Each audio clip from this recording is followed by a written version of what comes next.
Take it away, Brian Ellington. Garth Ward, Memphis, Tennessee. Thank you so much for being here, and thank you so much for doing this with us. I want to ask you about our conversation about like open houses, geo-farming, and all the things that you did to dominate an area in your market. Before we do, though, for folks not familiar with you, can you share a little bit about your background? Like, what did you do before real estate, and how did you become the Garth Ward that we know and love? Sure. I'll try to keep it brief. So I was a foster kid, had nothing. Went to when I was 12 years old, I realized real estate was what I wanted to do. Did everything that I could to save up the money for a car, quit all my jobs that I saved up that money for a car for, went all into real estate at 19 years old. Been in it for 13 years now.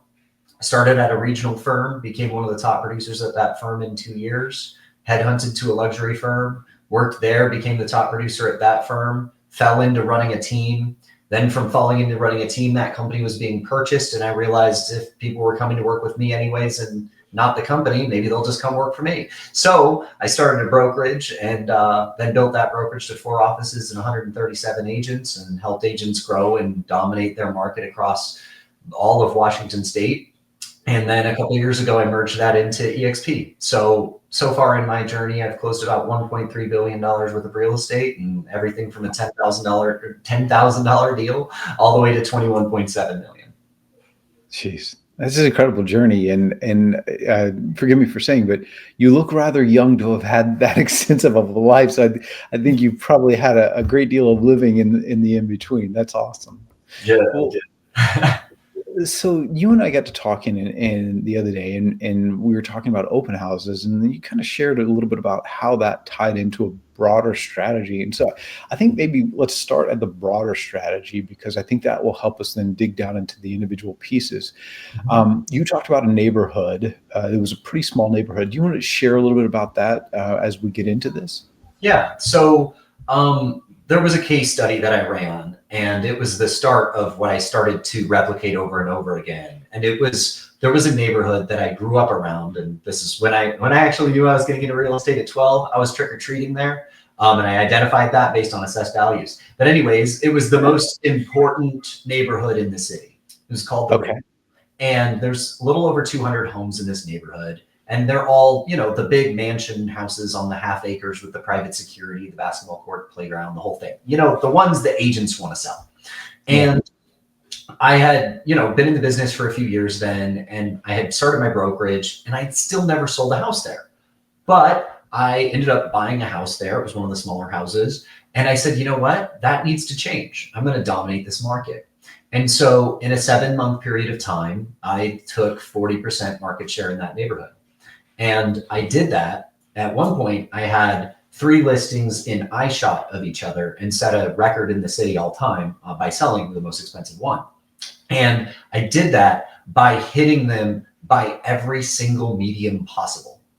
Open houses, flyers, door knocking, calls, and online ads and emails, all at the same time to actually immerse them in me, instead of just sending them a postcard every month or something like that. Yeah, you and I talked about this the other day. I was sharing the number one mistake I see agents make after not spending enough time on a given lead generation source is either not having multiple lead generation sources or having too many disparate sources, meaning they'll do an open house over there, but then they'll geo-farm over here, and they don't tie it together. And so I loved hearing that you'd kind of taken that approach. Let's go kind of one by one, or maybe we can start chronologically. Was there a technique that you started first in that neighborhood, or that was the primary driver? Yeah, and now I since changed it, but I started by doing door knocking and like a flyer. But it isn't just a basic flyer. It's a flyer built out and written specifically to that community, specifically about it, specifically about its history, and specifically about me, all tied in with a high quality brochure that it was slipped into inside of a high quality package. So I did spend a bit of money on each one of these houses, but the return on investment was high because the houses themselves were expensive. So I spent probably about $12 per house in these packages in all-in marketing costs from all the different things that I've compiled. And so I door knocked. If they would answer, that's great. I'd start a conversation. If they didn't, I would just leave it at their doorstep. And that's how I started it. But since then, what I do now is I incorporate the open house strategy that I have that incorporates 8 open houses in a weekend. And I pick, based on those open houses, new farms to attack that similar strategy to, because it has quicker results than a large scale, long term, like saturate it with postcards type of strategy. It mixes a shotgun approach with very specific intent. I want to ask you more about that, but I want to go back to the door knocking thing because the top agents that I've known in various brokerages that I've been part of, they were all door knockers. And several of them knocked in luxury neighborhoods. One in particular in Florida, her price point was $4 million, and she knocked in those neighborhoods. And it's so surprising to see the look of surprise on agents' faces when you say that, because they think, number one, door knocking is beneath me sometimes, or they think, well, yeah, you can door knock, but you have to go into a cookie cutter, master plan community. You can't go into a luxury neighborhood and door knock. It's just not so. I'm curious, when you went door knocking, what was the script? You've got this lovely packet of material that you're bringing. If you knocked on my door, what would that conversation sound like? Yeah, I mean, it would be pretty basic. I was just introducing myself to the community. And to be fair, in this specific case study, I had just moved there. So I had a little bit of extra stuff to talk about, saying, hey, I just moved into the community. I plan on being a part of our HOA board. By the way, if any of you live in a community and there's an HOA, be a part of the board. It gives you all the insights. But anyways, I would just say, hey, my name is Garth. It's a pleasure to meet you. I was just going around the neighborhood, making sure that everybody has the up-to-date information on everything that's happening in the marketplace. And I wanted to let you know that there's a really cool party that's happening in the main pavilion area next Thursday, right? Or whatever it was. I looked up the HOA. There was a website, and it said that there was a party thing. And usually those have low attendance. But it's a reason to talk to them, a thing to invite them to. And it makes it feel like I was engaged and involved in the community when I just moved there. And so it was just like an easy segue. Hey, this is me. I'm just going to here to give you some information, invite you to this thing that the whole community is doing. Hope to see you there. Nice. Not asking for business, not doing anything about business, just here's some information. And if they looked into it, delved into it, they might realize, okay, maybe he's trying to get business or whatever. But it was not that topic of conversation whatsoever initially. Well, and I suspect that helps with the negative mindsets that come across when you're knocking your own neighborhood. Did you have that sort of, because I know a lot of people who would listen to this and go, well, maybe I'll knock the next neighborhood over, but I don't want to knock my neighbor. I'm going to run into Sally, whose kiddo is on the swim team with my kiddo. And all. Did you have that? And if so, how did you overcome it? I did feel that. I always feel that, as much as you don't want to say it, I hate door knocking. I just know that it's hyper effective if you do it in the right way with a plan. And so I do things that I hate to get a positive result that I want. And I just dealt with it. And the reality is that I found when I took that kind of really soft initial approach, nobody begrudged me for it. Every single person was nice. They were cordial to me. That being said, I probably only talked to about 25 people of those 220. Most of the people didn't answer their doors, but I still left the package. So they still got some sort of touch or communication from me.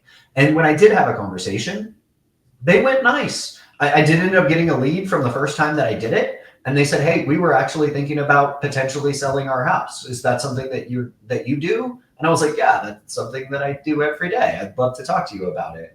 But I did not just like go in. I know some people do that as a strategy, but I said, when would be a good time for you guys to maybe have that conversation? And they're like, oh, well, we're not going to do it till it was like 2 months later or whatever. I was like, okay, how about maybe we set a time in the next couple of weeks. I can give you a call. What's your number? And he gave me the number. I called him the next like 3 days later, because I always shorten the time that they say in half. And then I scheduled a meeting for like later that next week and ended up getting that listing. But so I can't guarantee, obviously, if you do door knocking, you're going to get a listing right then. That was a little bit of luck. But you don't get luck if you don't do actions. So that's right. Fortune favors the bold and the prepared. Well, I like that too. And just like when you're talking to agents about talking to FSBOs or talking to expireds, they tend to dream up these like negative nightmare scenarios. Like, what if they ask me this? They're not going to ask you that. And same with door knocking. I found, having done door knocking myself, people's biggest concern is like somebody's going to just get so hyper aggressive with them, or, make them feel small or something like that. And in my experience, there are jerks occasionally, but that is not the vast majority of people. The vast majority of people are cool. Sometimes they're distracted or whatever, but they're pretty cool. Have you dealt with any nightmare scenarios at a door yourself? I did. Oh my gosh. My worst one was I was door knocking midday, and it was a like upper middle class neighborhood. And most people weren't answering their doors that day. But the one guy that did it with a weapon. Oof. And he was so mad because I rang the doorbell and woke up his baby. And I cut my losses. I was out. I wasn't going to pitch him. I was just like, I'm so sorry, sir. You have a great rest of your day. And I booked it. I was out. But that's so strange. To be fair, I have probably been to over 100,000 houses. And that's only happened once. Most of the time, it's pretty fine. I mean, the normal begrudgingly person is just going to be like, go away, it says no soliciting, or something like that. Like, if that's too stern for you, grow a thicker skin. Like, that's it. That's most of what you'll get, or you'll get reasonable people, or they'll just be not interested or whatever. But it's usually really pretty tame. Yeah, I had a poor woman who was it looked like probably like 2 or 3 months into postpartum with her, and she came out screaming at me because I had woken her up and her baby up. And I just, I took it on the chin. I've got 4 kids of my own. I understand what that's like. So yeah, but for the most part, people are pretty cool. And if you're coming with value like you did, you've always got that to rely on. Hey, I'm not here to solicit. I'm just here to share information with you. So I'm going to go back to the open house strategy. You said you do 8 open houses in a weekend. Tell me about that. What does that look like? Is that the same house multiple times, or are you literally doing 8 different houses? It is 8 different houses. And so what I kind of did initially is I came up with this open house strategy to get quick clients. And then I realized I can merge it with my farming strategy. But the open house strategy is this. You take 8 different properties, all at similar price points, somewhat similar to each other. Okay. And you're only holding these open houses for an hour and a half. So you're doing 4 opens on a Saturday, 4 on a Sunday. And what you're doing is minimal signage, no prep work whatsoever. And it's key that you find quality marketed properties that look like they have high intent online activity. If you can get all of those things together, you can drastically increase your likelihood of gaining clients for a multitude of reasons. Because number one, the average agent either doesn't hold any open houses, or they're going to hold an open house on a weekend, or the same open house twice. But if you hold the same open house twice, you're not really going to get any extra people because it's advertised online. And from my research, over 95% of the people just find it online anyways. So instead of trying to cater to the 5%, I'm just going to cater to the people that are the masses. So if I can increase my likelihood by 8 times in a weekend to potentially get clients, I'm going to do that. But it's more than 8 times, because especially if you're a new agent, you're going to be walking more product, understanding more neighborhoods, being toe-to-toe with more people, because you have slightly different demographics of people that are going to see different houses. So you're going to talk to more people in those 2 days.